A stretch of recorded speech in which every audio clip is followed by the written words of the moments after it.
여러분 지금 화면에서 보셨습니다. 앞차가 갑자기 가로막고 딱 해가 나서더니 내려가지고 목 한번 딱 잡고 한 대 치니까 그대로 기절합니다. 팀장님. 네, 지난 5월 31일 날입니다. 오후 5시 10분경이죠.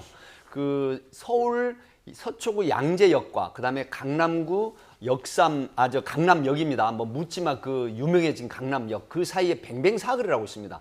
여기서 오른쪽으로 우회전을 해야 되는데 앞선 차량이 서 있습니다. 그래서 뒤차 가해자가 결국 경적을 여러 번 울림에도 불구하고 움직이지 않는다는 것에 이제 분노를 하고 신호가 떨어져서 우회전해서 200m쯤 진행을 하는데 이 가해 남성이 쫓아가서 앞을 가로막고 결국 내려서 시비하다가 주먹질을 해서 현장에서 졸도를 해버립니다. 기절을 해서 한 5분 정도 지났는데 지나가는 시민들이 껴안아서 도로가에 옮기고 그다음에 신고를 했는데 결국은 체포가 됐습니다. 근데 이게 대포차로 확인이 됐는데 가해자는 그러니까 그 가해자 차량의 차가 대포차다 이 말씀이시죠? 그렇습니다. 가해자 차량이 대포차의 운전자였습니다. 그런데 결국은 폭력 전과도 있고 건설 시행사를 하는 사람으로 알려졌는데 결국 경찰에서는 사전 구속영장을 청구를 했습니다. 그 재질이 상당히 안 좋다 그랬는데 검사도 경찰에 신청하고 검사가 청구를 했는데 판사 기각으로 결국 구속은 안 된 상태에서 불구속 재판을 받을 그런 위치에 처해 있습니다. 근데 어떻게 그렇게 펀치가 세신 거예요? 이거 원펀치로 해가지고 사람을 기절시킨다는 게 그게 쉬운 일입니까? 잘하실 거 아니에요. 폭력 전과가 있다고 말씀을 하셨잖아요. 사람을 많이 저런 식으로 어떤 화풀이 같은 것을 해본 사람이니까 저런 식의 것도 있고 아까 이제 턱을 잡고 얘기했는데 머리 부분이라든가 턱이라든가 복부 중에서 특히 사람이 약한 부분들이 있지 않습니까? 예. 거기를 한두 방 정도를 정확히 알고 가경을 했다고 볼 수밖에 없죠. 저 정도면. 근데 조금 더 말씀드리면요. 예. 사람이 굉장히 그 분노가 치밀었을 때 소위 분노 충동 조절 장애가 있는 경우는 극에 달했을 때 한 번의 주먹질로도 굉장한 이력이 생깁니다. 그래서 결국 그 해머에 맞는 것 같은 그런 충격을 받으면서 졸도하는 경우가 있습니다. 근데 저는 참 좀 이해가 안 되는 게 지금 저 쓰러진 저분이요. 저분도 입건이 됐다며요.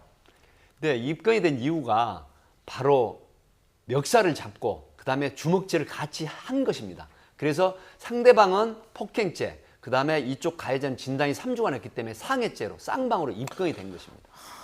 근데 저도 이제 같이 입건이 됐다는 불구속 입건이 됐다는 보도를 보면서 과연 이게 같이 몸싸움을 한 걸까 아니면 최소한의 방어일까? 저는 그런 생각도 들었는데 절대 아닙니까? 방어는 네, 아닙니까? 그 CCTV하고 블랙박스를 분석을 했는데 앞차, 그러니까 31세 된 남성도 폭언을 하고 욕설을 하고 주먹질을 했고 멱살을 잡은 게 드러났기 때문에 그래서 입건하게 된 것입니다. 우리나라 법은 그러면 상대방이 내려서 패면은 그냥 가만히 이렇게 있으면서 좀 덜 아픈데 이렇게 대줘야 되는 거예요? 예? 저런 경우라면요 앞에서 차를 막고 내려서 올 경우 문을 잠그고 안에 있으면서 혹시 폭행을 가면 경찰에 연락을 해야죠. 그렇게 해야 하는 게 정석입니다, 사실은. 그리고 사실은 이게 정지된 후의 몸싸움뿐 아니라 저는 이미 그 이제 쓰러진 기절한 운전자는 이미 굉장히 겁을 먹었을 것 같아요. 왜냐하면 200m를 이미 따라오면서 보복 운전을 당하고 있는 중이었잖아요. 그런 상황에서 네, 하여튼 몸싸움은 하면 안 되겠습니다. 아니 그럼요. 몸싸움 안 하는데 그러니까 보복 운전이 사례가 뭐 말도 안 되는 게 되게 많대요. 황당한 이유가 많습니다. 째려봤다고 뭐 예, 그 신호등을 켜지 않고 끼어들었다라든가 아니면은 뒤에서 이제 빨리 가라 아니면 비켜달라고 해서 하이빔을 켰다고 해서 그런다라든가 아니면 또 지나가면서 문을 열지 않은 채로 입모습만 보고 나한테 욕했어 하고 쫓아가서 폭력을 행사하는 이 보복 운전이 굉장히 많은데 사실 이런 부분은 좀 강력한 처벌이 앞으로도 계속 필요합니다. 근데 지금 처벌이 별로 강력하지 않은 모양이죠? 아니 그러니까 도로 이제 최근에는 예. 보복 운전 자체를 가지고 그 도로선 난폭 운전이나 이런 걸로 처벌하겠다는 그런 얘기도 했었고 보복 운전으로 사람을 위기에 빠뜨렸을 경우에 직접적으로 살인죄에 해당하는 정도까지 예. 처벌하겠다는 얘기는 나왔는데 예. 이 경우에는 이제 차로 가해란 건 아니고 내려서 손을 썼기 때문에 예. 그렇게 중한 걸로 안 간 겁니다. 아하.